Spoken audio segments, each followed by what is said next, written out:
Jauh pakcik datang untuk menjawab satu soalan. Sedap ke hidup? Jadi berada di Teluk Panglima Garang ni, di Sugar Honey Bites ni, pakcik nak tengok menu-menu yang istimewa. Kabarnya ada sesuatu yang signature untuk pakcik rasa. Jom masuk.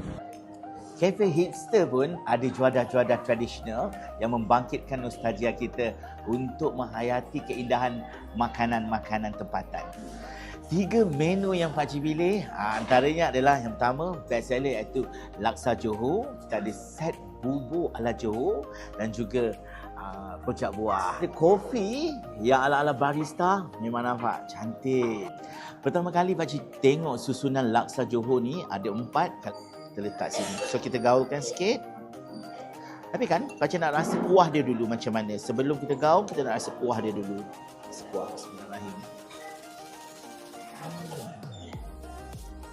Cukup lengkap, rasa ikan yang sangat fresh dan panas, masak dengan panas-panas.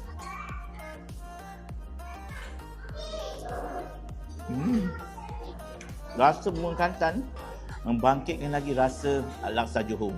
Memang best.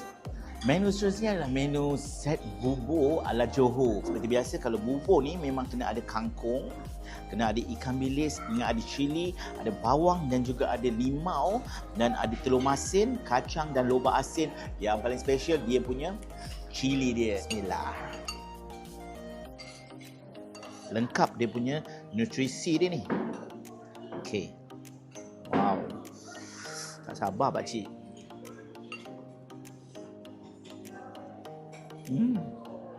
Kangkung yang fresh. Sambal dia tak berapa pedas. Sambal hijau yang ditumbuk, bukan di blender, ditumbuk atau digiling.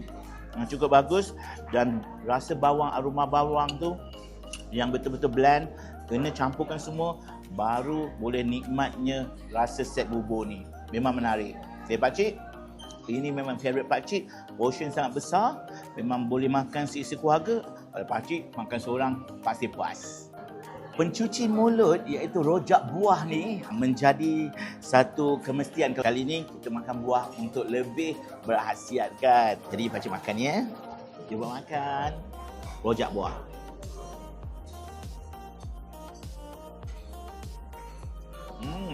Gabungan kacang tadi buatkan rasa dia memang meletup-letup dah dekat dalam mulut.